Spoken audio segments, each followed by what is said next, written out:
दोस्तों नमस्कार।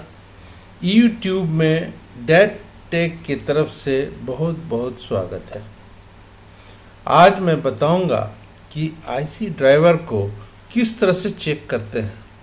अगर ये वीडियो पसंद आए तो लाइक शेयर कर दें तथा सब्सक्राइब अगर नहीं किए तो अवश्य सब्सक्राइब करें ताकि आपको समय समय पर नोटिफिकेशन मिलता रहे।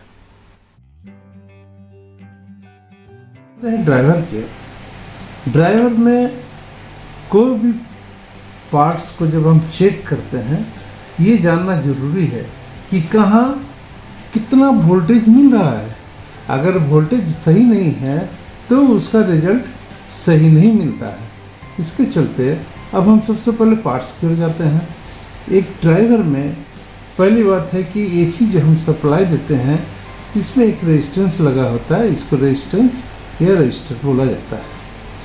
और ये है आपका रेक्टिफायर सो भी ब्रिज रेक्टिफायर है। रेक्टिफायर और ब्रिज रेक्टिफायर में अंतर है। तो ब्रिज रेक्टिफायर ब्रिज करके तब उसका रेक्टिफायर से डीसी बनाया जाता है, एसी से डीसी। और इसमें कुछ लगा हुआ एसएमडी कंपोनेंट, ये सब पीएफ है, एमओबी है, ये इलेक्ट्रोलाइटिक कंडेंसर है और ये है आईसी। ये आईसी बहुत ही अच्छी क्वालिटी के आईसी दी हुई है। इसमें आज के डेट में जितना एडवांस अभी स्थिति है उसे ये आईसी सबसे अच्छा है। और एक कॉइल दिया हुआ है, एक कॉइल। इससे क्या होता है, फिल्टर करके इसमें वोल्टेज मिलता है। अब हम चलते हैं ये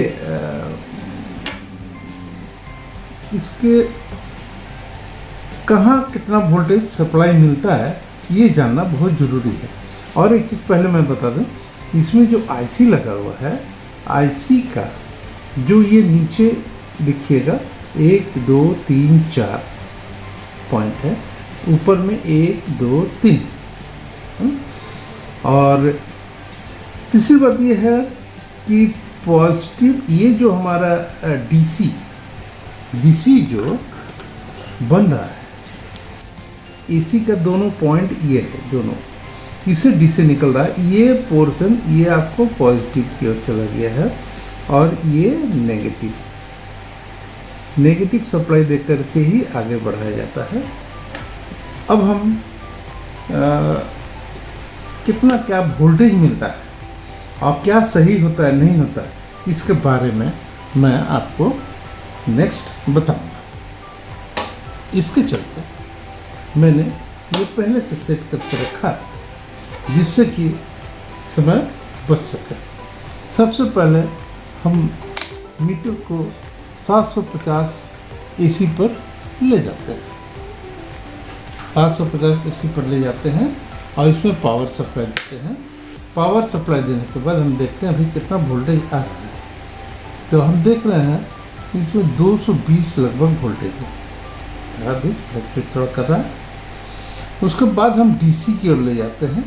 तो डीसी में हम लोग 1000 वोल्ट डीसी में इसलिए रखते हैं कि ये जो डीसी वोल्टेज यहाँ बन रहा है, इसके साथ यहाँ एक कंडेंसर भी दिया हुआ है जिसके चलते फीडबैक दे करके इसमें ज़्यादा वोल्टेज आता है। तो हम अगर 200 में रखेंगे तो वो आपको परिणाम शो नहीं करेगा, इसीलिए हम इसको 1000 में रखते हैं। और मैंने पहले कहा था कि ये पॉजिटिव पॉइंट है, ये पॉजिटिव पॉइंट यहाँ से आया हुआ है, इस तरह से गया हुआ है।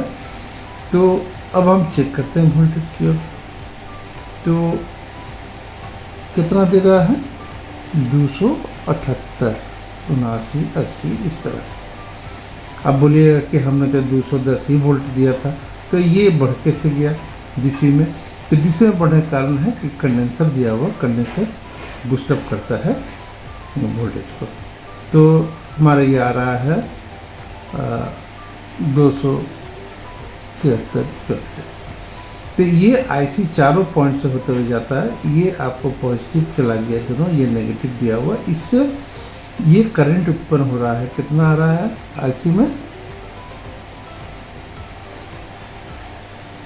117, 18, 19, करीब 95। ये फ्लैक्चुएशन कर रहा है, फ्लैक्चुएशन करेगा।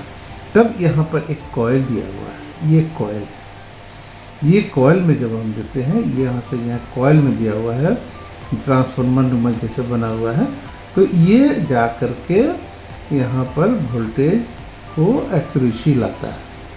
तो ये 89, 90, 89, 90 यही वोल्टेज देता है। फाइनली हम लोगों को यहाँ पर पाते हैं ये 89, 90, 91। तो ये ड्राइवर बिल्कुल ठीक है, बिल्कुल ठीक है। अब हम स्विच को ऑफ कर देते हैं। ऑफ करने के बाद देखते हैं वाकई में सही है कि नहीं।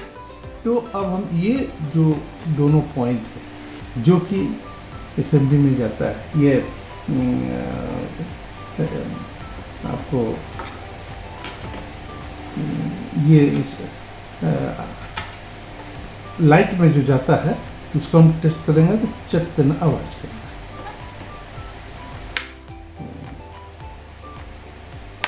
फिर मैं दिखा रहा हूँ, ये सुंदर आवाज़ हुआ। इसका मतलब ये बिल्कुल ठीक है। तो इसको अब हम अगर पावर देते हैं तो ये बिल्कुल लाइट ग्लो करेगा। तो इसके लिए भी हम लोग देख लेते हैं कि क्या हो रहा है। अब देखिए इसी ड्राइवर में हमने MCPCB को जोड़ दिया जिससे कि लाइट मिलेगा। ये इसका नाम है MCPCB। तो MCPCB जब देते हैं आप, पावर जब हम ऑन करते हैं, देखिए ये लाइट जल गया। मतलब ये बहुत परफेक्ट है। इससे इसमें कितना वोल्टेज मिलना चाहिए ये हमारा जानना बहुत ज़रूरी है। और ये जो आपके कंपोनेंट दिए हुए हैं, जैसे MOB, EPF, सेरेमिक PF और IC, कंडेंसर, और ये हो गया ट्रांसफार्मर जैसे देखने में, लेकिन ये ट्रांसफार्मर नहीं है, कॉइल है। तो इसका भी टेस्ट जो होता है, किस तरह से टेस्ट होता है, कौन सही है कौन सही नहीं है, इसके बाद हम नेक्स्ट वीडियो में आपके बारे में, इसके बारे में मैं बताऊंगा। धन्यवाद।